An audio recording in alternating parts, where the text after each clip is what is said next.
Hello, this is Mr. Vargas, and this is part 3 of my Meteor Mayhem tutorial. So at the end of part 2, we had a little spaceship that would follow your mouse, and we also had added meteors, and when you hit the meteors, your health would get reduced until you ran out, and then it would be game over. Well, in today's tutorial, we're going to add a win scenario. So we're going to add oxygen tanks that you collect, and when you've collect all of them, you will go to a win screen. To keep track of what you've collected, we're going to add another bar, but this one, instead of being one that's full that gets empty, it's going to be one that's empty and will get full. Now, before you jump right into Flow Lab, what you should probably do first is have a windscreen. So over here in Pixlr, I already created mine. I just did a really simple one. You can take more time with this. You can put actual graphics. I just have congratulations. You have found all of the oxygen tanks and humanity has been saved. So I made mines in Pixlr. You can use an image editing program of your choice. Just make sure that it's 320 by 320 just to make things easier. So I already made my image though and I downloaded it. And since I've done this several times before, I'm not gonna do it again. You just hit create new, set the size to 320 by 320 and add the necessary text. But I've already created mine. I've downloaded it. It's on my desktop. So instead, I'm gonna jump right into Flow Lab. So let me just hit edit over here. And the first thing we're going to do is actually implement that windscreen that I was just talking about.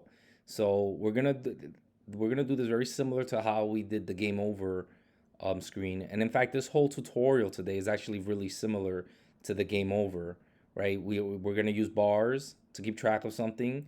We're gonna have collisions, and we're going to be changing the bar based on those collisions. The only difference is before we were reducing what the bar was, this time we're filling it up. But anyways, so let's add our win screen. So we're going to do new level. We're going to name it win, and we're going to hit load.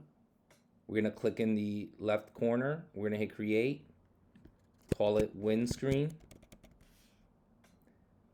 I'm going to hit edit sprite. And then I'm gonna upload the image that I created, my windscreen image, which you should have already created. I'm going to select it, hit choose, press OK, press OK, and now I have a windscreen. Let me actually do the coding for it. The coding is gonna be exactly like the code for the game over screen. It's just gonna be a keyboard event, and when the player presses enter, we are going to restart the game, and that's under game flow. So restart game. So that's the first part of our tutorial, our windscreen. Press OK, press OK. Let's load up the main game level. And now let's add our oxygen tanks. So just click anywhere in the screen, hit create. We'll call it oxygen tank. And you can do something else if you want. It doesn't have to be an oxygen tank. And then let's edit the sprite. Erase this. And remember, I have the grid already set at 4. If you have your grid smaller, you might wanna, this will take forever. So I like just setting the grid to a large number and then erasing everything. All right, and then I make it smaller again so I can get more detail in there. All right, I'm gonna drag my pencil tool. I'll pick black to draw the outline of the tank. Now this is gonna look a little rough, but you guys can take more time, make this look good.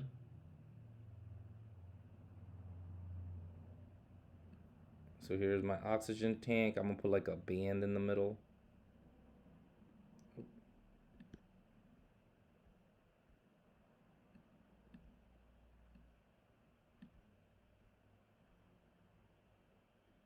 Okay. And now I'm gonna use the paint bucket tool and pick a blue, or you could, and again, this could be any color, it doesn't really matter. All right, so here's my oxygen tank. Now let's code the behaviors for this oxygen tank. And again, this is going to be very similar to the Meteor. Whenever there is a collision, the oxygen tank will destroy itself. So that's under, where was that? Under properties? No, components. Yeah, components, destroyer. So when the oxygen tank collides with, you can change it to ship if you want, but that's nothing in this game. The meteors are good, just rotating. They're not moving, so they'll never hit the tank. But all right, so it's gonna destroy itself, and then we're also gonna play a sound, and I'm gonna do like a some type of collecting sound. So I'm gonna go with like one of the coin sounds. So under effects, 8-bit coins. One of these will work. But I don't. You can feel free to use what you want. All right, and that's it. That's how you make your oxygen tank. So let's hit OK, and let's clone it so that we can add a few of these oxygen tanks. Now I'm making my game. You know what? This is actually not a good location, but I'll move that in a second. I'm gonna make my game so you have to collect 5. You can add more than 5. It'll make your game easier, so they're not hunting for one dot, hunting trying to find that last one. Or you can just leave it at 5, and maybe that's part of your game. All right, I'm gonna hit done cloning, and I'm gonna move this one out of here because I'm gonna put my second bar there, so I don't want it to be there. All right, so we're done with the oxygen tanks. Now let's code the collecting of the oxygen tanks. And again, we're gonna have code that's very similar to the meteor code. This is the meteor code over here. This handles when you hit a meteor and reduces your score. So we're gonna use all the same blocks again. We're gonna have a collision block, but this time it's gonna be when the ship collides with an oxygen tank. Press OK. We're going to let's add 2 number blocks. The numbers are going to be a little different here. Before we were reducing 5 by 1, right? We were reducing the health by 1. This time we're increasing the well, actually we leave that one at 0. The number of collected oxygen tanks by 1. So let's just wire these up. So when there's a collision with the oxygen tank, this activates. The number 1 gets added to this, which starts at 0, and we'll keep on going up. And then we're going to display the information to the user by using a bar. So the bar is under GUI. So here's our bar. And so the oxygen tank starts at 0, the oxygen count, and the maximum value is 5. And you can change these colors if you want. The frame is the outline of the bar. So I'm gonna pick like a green color, right? Because green I think usually represents something good, like you're collecting something. All right, so I'm gonna press OK there. So this will keep track of how many you've collected, and then we want to see when we've collected all of the oxygen tanks. So my goal is going to be 5. You can tinker with that if you want. So we're going to use a filter. Where are the filters? They're under logic and math. Filter. So when it's equal to 5, we are going to go to the win screen. So let's go to game flow and add a next level. And let's change it from next level to win. All right, and then let's wire this up. And you're gonna notice something when you press OK. Look at the bar over here. That this is there's 2 bars here. Oh, sometimes they're hard to click on. Well, I'm gonna move this bar over here.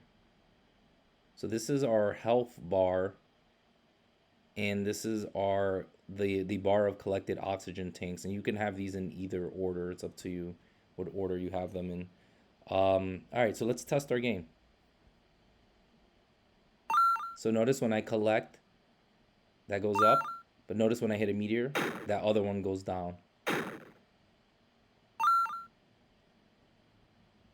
And when I collect this next one, it should bring me to the windscreen. And we go to our windscreen. And then if you press enter, it restarts. But we're actually not done yet. The last thing I want you to do today, this is just a minor thing, but I just to add a little animation to this, make the world a little bit more alive. We're gonna make the meteor spin, and to do this, we're gonna use two blocks that we haven't used yet. So and the coding is pretty simple, but I just is an easy way to introduce two new blocks. One we're gonna use is a timer. So a timer just activates every like a certain amount of time. You have a number here. This number represents tenths of a second. So 10 tenths of a second is 1 second. We're gonna change that to just one, and that'll make our meteor rotate every 1/10 of a second once we're done with the code. So how much am I gonna change the rotation by? I'm gonna change it by 10.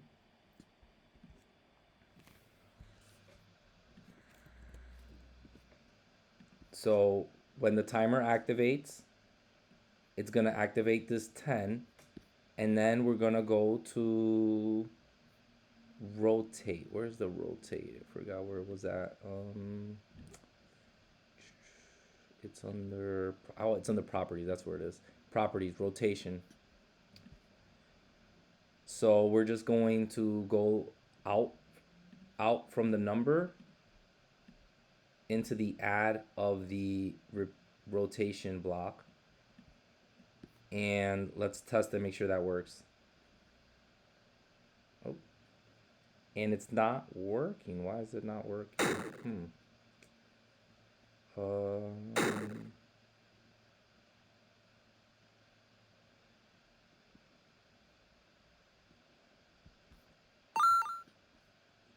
Let me see. Is there something I missed in there?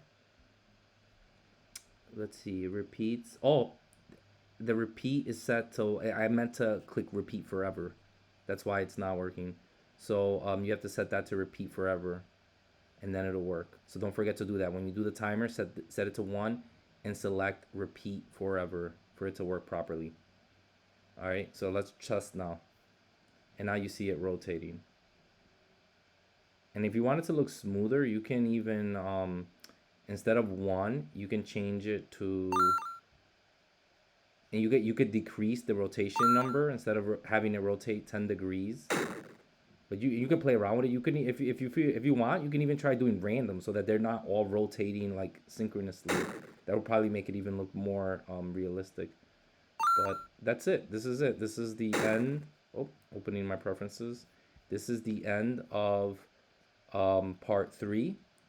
So we're gonna do one more part to this tutorial, and then we will be done with Meteor Mayhem. So thank you for watching. Bye.